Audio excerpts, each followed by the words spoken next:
പണ്ട് ബസ്സിൽ വെച്ചിട്ടുണ്ടായ ഒരു അനുഭവത്തെ പറ്റി പറയുന്നത്. കാരണം എന്ന് വെച്ചാൽ ഒരു പെൺകുട്ടി എന്നുള്ളൊരു ഏതൊരു വ്യക്തിക്ക് ഉണ്ടാകാൻ പറ്റാവുന്ന അതിൽ ഏറ്റവും ഹേറ്റ്ഫുൾ ആയിട്ടുള്ള ഒരു ഇൻസിഡൻറ്റിനെ പറ്റി ഞാൻ പറഞ്ഞു കേട്ടിട്ടുണ്ട്. അങ്കമാലിയിൽ നിന്ന് ഒരു എനിക്കറിയില്ല പ്രേക്ഷേച്ചിയുടെ അന്ന് എന്താ ശരിക്കും സംഭവിച്ചത്? ഞാൻ അനന്തപത്മനാഭന്റെ കല്യാണത്തിന് പോയിട്ട് പിറ്റേ ദിവസം എനിക്ക് കൈരളി ഷൂട്ടുണ്ട്. പപ്പന്റെ കല്യാണത്തിന് പോയിട്ട്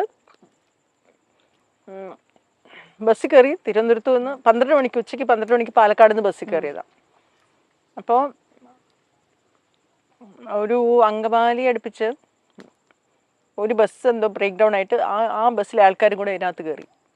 അപ്പോൾ ഞങ്ങൾ ഭയങ്കര തിരക്കായിരുന്നു. അപ്പം ഞാൻ നിൽക്കുകയായിരുന്നു അത്രയും നേരം. അപ്പം ഇവരെല്ലാം കൂടെ കയറിയപ്പോഴത്തേക്ക് 2 സ്ത്രീകൾ ഇരുന്നെടുത്തു നിന്ന് എന്നെ ഇങ്ങനെ ശകല സ്ഥലം തന്നിട്ട് അവിടെ ഇരുന്നോളാൻ പറഞ്ഞു. അപ്പം ഞാൻ അവിടെ ഇങ്ങനെ ഇരുന്നപ്പോൾ ബസ് കയറിയ ആൾക്കാർ ഞാൻ ഇങ്ങനെ കുനിഞ്ഞിരിക്കുവായിരുന്നു ബാഗും കൈ വെച്ചിട്ട്. പിച്ചോ നുള്ളോ എന്തൊക്കെയോ ചെയ്യുന്നുണ്ട്. നമ്മളിങ്ങനെ നോക്കി ആരെയും കാണൂല. എവിടുന്നോ കൈകൾ വരുന്നു. എവിടുന്നാ നമ്മൾ ഇങ്ങനെ ഇരിക്കുക. ഞാൻ പറഞ്ഞില്ലേ തല പൊക്കാൻ പറ്റുന്നില്ല. ഇവിടെ പിച്ചോ നുള്ളോ ഒക്കെ ചെയ്യേണ്ടത്. അത് കഴിഞ്ഞ് കൊല്ലമൊക്കെ എത്തി പിന്നെ ഫോണും ഓഫായിപ്പോയി. എനിക്കാണെങ്കിൽ ആരെയും വിളിക്കാനും പറ്റില്ല, ശീലവും ഇല്ല. ബസ്സിൽ കയറി ഒന്ന് റിയാക്ട് ചെയ്യാനുള്ള ഒരു സ്പേസ് ഒന്നുമില്ല. ഭയങ്കര തിരക്കാണ്. ആരോട് പറയാനേ ഒന്നുമില്ല. അടുത്തിരിക്കുന്ന സ്ത്രീകളൊക്കെ കാണുന്നുണ്ട്. അവസാനം പോകാൻ നേരത്തെ ആ ഒരു സ്ത്രീ പറഞ്ഞു ഫ്രണ്ടിൽ വന്നിരിക്കും, ഞങ്ങളും കൂടെ ഇറങ്ങുവാണെന്ന് പറഞ്ഞിട്ട് കൊല്ലത്ത് എത്തിയപ്പോഴത്തേക്ക് ഒരു മുമ്പിൽ കൊണ്ടിരുത്തി. മുമ്പിൽ ആ സമയത്താണ് കുറച്ച് ഇടം കുറഞ്ഞത്. അപ്പോൾ അവർ പറഞ്ഞു ആറ്റിങ്ങിൽ ലാസ്റ്റ് സ്ത്രീ ഇറങ്ങുമ്പോൾ നിങ്ങളും കൂടെ ഇറങ്ങിക്കോ. എന്നിട്ട് അവരുടെ ഫോൺ തന്നിട്ട് ഞാൻ ഹസ്ബൻഡിനെ വിളിച്ച് പറഞ്ഞിട്ട് അദ്ദേഹം ആറ്റിങ്ങിൽ വന്നിട്ട് എന്നെ വിളിച്ചുകൊണ്ട് പോയി. അപ്പം നോക്കുമ്പോൾ എൻ്റെ ഷോളൊക്കെ ഫുൾ നനഞ്ഞ് എന്തൊക്കെയോ ഭയങ്കര വൃത്തിയിട്ട ഒരു അനുഭവമായിരുന്നു. ഞാൻ ഓരോ പിന്നെ എനിക്ക് ഭയങ്കര ഷോക്കും വല്ലാത്തൊരു അവസ്ഥയാണ്. അപ്പം ഞാൻ ചെന്ന് ആ കണ്ടക്ടറോട് പറഞ്ഞിങ്ങനെ ആൾക്കാരിങ്ങനെ ഭയങ്കര മോശമായിട്ട് പെരുമാറി. നിങ്ങൾ ഈ ടെലിവിഷനിലൊക്കെ TV-യിലൊക്കെ വരുന്നവരൊക്കെ കൂടെ ഇതിനകത്ത് ചാടി വലിഞ്ഞ് കയറണം എന്തിന് ചോദിച്ചു. ആറ്റിങ്ങിൽ വന്നിട്ട് ഇറങ്ങിപ്പോയി. ഞാൻ വീട്ടിൽ ചെന്ന് ഉടുപ്പൊക്കെ എനിക്ക് ഇഷ്ടമുള്ളൊരു ചുരിദാറായിരുന്നു കത്തിച്ചളഞ്ഞ. ഈ ഒരു എന്താ പറയാ, നമ്മളിപ്പോ ചേച്ചി ഇപ്പൊ വളരെ ഇതായിട്ട് പറഞ്ഞുവെങ്കിലും ഇന്നത്തെ പറയും കുഞ്ഞ ഇപ്പൊ പറയും. ഇപ്പൊ എനിക്ക് ഇതൊക്കെ ഞാൻ അന്നും ഇങ്ങനെ ഇത്ര മനുഷ്യരൊക്കെ ഭയങ്കര നല്ലതാണ്, എല്ലാം ഭയങ്കര അടിപൊളിയാണെന്നൊക്കെ വിചാരിച്ചിരുന്ന ഒരു കാലഘട്ടത്തിലല്ലേ ഷോക്കൊക്കെ. ഇപ്പൊ നമ്മൾ എത്രയോ കാര്യങ്ങൾ ജീവിതത്തിൽ കണ്ടും കേട്ടും അങ്ങനെ ഷോക്ക് ഇല്ല ഇപ്പൊ ലൈഫിൽ. എനിക്ക് 53 വയസ്സായി. ഞാനിത് സംഭവിക്കുന്ന 30 വയസ്സിലാണ്. ഇപ്പം നമുക്ക് ജീവിതത്തെക്കുറിച്ചും മനുഷ്യരെക്കുറിച്ചും ഒക്കെ കുറേ കൂടെ വേറൊരു ധാരണയല്ലേ.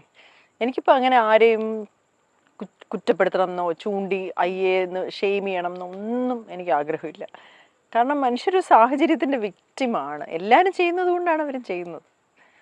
അത് കുറേ അങ്ങനെ ഇങ്ങനെ ഇരിക്കുമില്ല, അത് മാറിക്കോളും. സാധാരണക്കാർക്ക് പോലും മര്യാദയ്ക്ക് ബസ്സിലൊന്നും പോകാൻ പറ്റാത്ത അവസ്ഥയാണ്.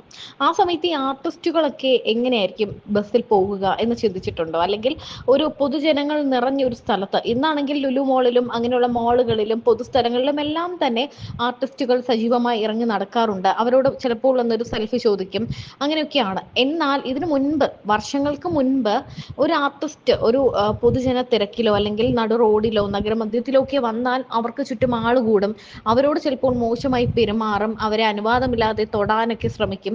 അങ്ങനെയുള്ള പല നടന്മാരുൾപ്പെടെയുള്ളവർ അങ്ങനെയുള്ള കാര്യങ്ങളിൽ പ്രതികരിച്ച് രംഗത്ത് വന്നിട്ടുണ്ട്. മോളുകളിലും അല്ലെങ്കിൽ തിയേറ്ററുകളിലും ഒക്കെ പോകുമ്പോൾ തങ്ങളുടെ അനുവാദമില്ലാതെ തങ്ങളുടെ ശരീരത്തിൽ തൊടുകയും ഫോട്ടോ എടുക്കുകയും ഒക്കെ ചെയ്യുന്ന ജനങ്ങളെ പറ്റി അല്ലെങ്കിൽ ചില ആളുകളെ പറ്റി പലരും തുറന്നു പറഞ്ഞ് രംഗത്തെത്തിയിട്ടുണ്ട്.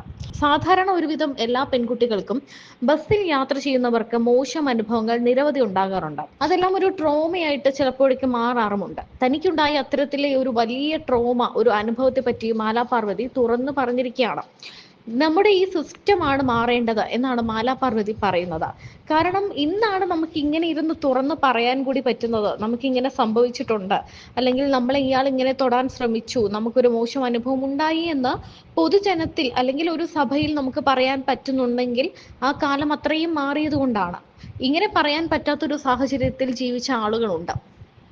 അത്തരത്തിൽ താൻ ഒരു ബസ്സിൽ കയറിയപ്പോൾ തനിക്ക് നേരെ ഉണ്ടായ ഒരു അതിക്രമവും, എന്നാൽ ആ കണ്ടക്ടറോട് പരാതി പറഞ്ഞപ്പോൾ ഈ സിനിമാ താരങ്ങളെല്ലാം എന്തിനാണ് ഈ ബസ്സിലോട്ട് തള്ളിക്കയറി വരുന്നത് എന്ന രീതിയിൽ റിയാക്ട് ചെയ്തതിനെ കുറിച്ചുമെല്ലാം മാലാ പാർവതി ഇപ്പോൾ പറയുകയാണ്. സത്യം പറഞ്ഞാൽ ഈ മാലാ പാർവതിയുടെ ഈ വാക്കുകൾ കേൾക്കുമ്പോൾ എവിടെയെങ്കിലുമൊക്കെ നമ്മൾ അനുഭവിച്ച, അല്ലെങ്കിൽ ഓരോ പെൺകുട്ടിയും അവരനുഭവിച്ച ഒരു അനുഭവം, അല്ലെങ്കിൽ അവർക്കുണ്ടായ ഒരു മോശം കാര്യത്തെപ്പറ്റി ഓർക്കാതിരിക്കാൻ തരമില്ല.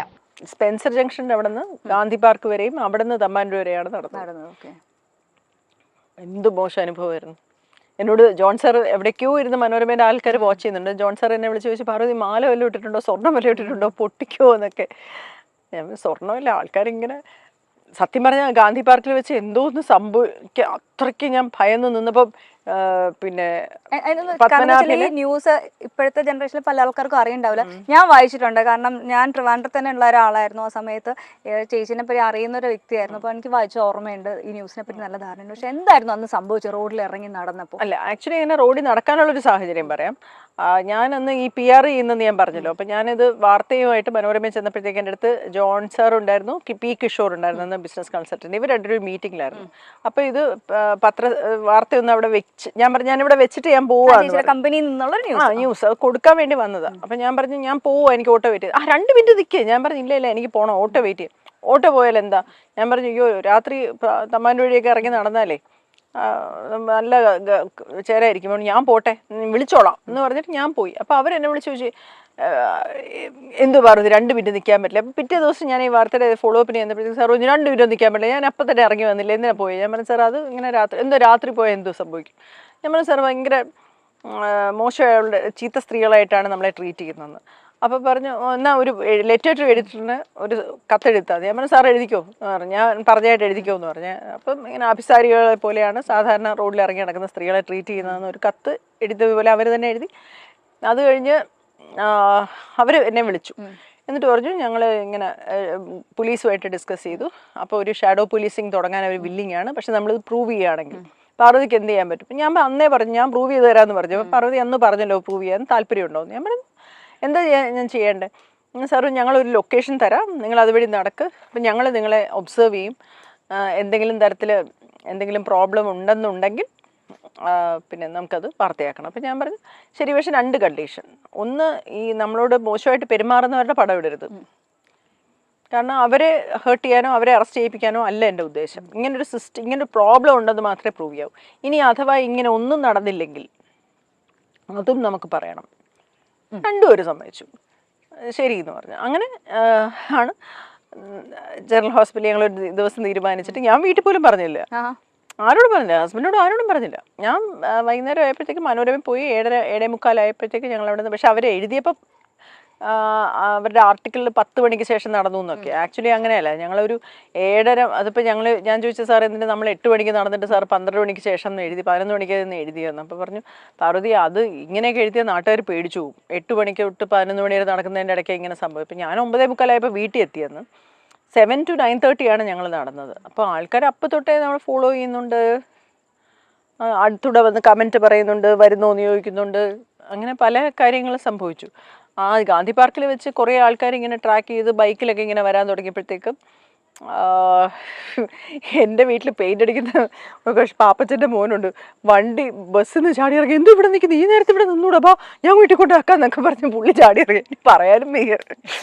ഞാൻ പറഞ്ഞു അയ്യോ പാപ്പച്ച അല്ല അത് വേണ്ട ഇവിടെ നിൽക്കാൻ വേണ്ട, വന്നേ ഇവിടെ നിന്നൂടെ, ഇവിടെ വന്നൂടെ, ഓട്ടോറിക്ഷ വിളിക്കട്ടെ, ഞാൻ വീട്ടിൽ കൊണ്ടുവിടാം, അല്ലെ അച്ഛനെ വിളിക്കട്ടെ എന്നൊക്കെ പറഞ്ഞ് ഭയങ്കര ബഹളം. ഞാൻ പറഞ്ഞു ഈ പിന്നെ അപ്പോഴത്തേക്ക് ഞാൻ പറഞ്ഞു സാർ പണി പാളി. അപ്പോൾ അന്നൊരു കാര്യം പറഞ്ഞ് നടന്നു. ഞാൻ പറഞ്ഞു ഇല്ല ഞാൻ സതിച്ച് അപ്പുറത്ത് വരാമെന്ന് പറഞ്ഞു, പൊയ്ക്കോ എന്നൊക്കെ പറഞ്ഞ് പുള്ളിയെ വെട്ടിച്ചിട്ട് ഞാനിങ്ങനെ നടന്ന് ക്രോസ് ചെയ്തപ്പോഴാണ് ഒരു മനുഷ്യൻ കൈ കയറി പിടിക്കാൻ വന്നത്. അപ്പോഴത്തേക്ക് എവിടെന്നോ ദൈവദൂതനെ പോലെ ജയചന്ദ്രൻ ചേട്ടനില്ലേ, താടി ഫോട്ടോഗ്രാഫർ, ജയചന്ദ്രൻ ചേട്ടൻ ചാടി വന്നിട്ട് പറഞ്ഞു മതി ഇവിടുത്തെ പരീക്ഷണമൊക്കെ പാർവതി വീട്ടിൽ കൊണ്ടാക്കുക എന്നൊക്കെ പറഞ്ഞ് ചേട്ടൻ ഭയങ്കരമായിട്ട് ചൂടായി. അങ്ങനെ അന്നത്തെ പരിപാടി പോയി. അങ്ങനെ ഞങ്ങൾ വീണ്ടും മനോരമയുടെ ഓഫീസിൽ വന്ന് ഡിസ്കസ് ചെയ്തു. നമ്മൾ പറഞ്ഞിങ്ങനെ നടന്ന കാര്യങ്ങൾ മാത്രമേ നമ്മൾ പറയാവുള്ളൂ, അവരുടെ ഫോട്ടോസ് ഇടരുത്. അപ്പോൾ അത് ഇരുട്ടാക്കിയിട്ടാണ് ഒരു ഫോട്ടോസ് ഇട്ടത്.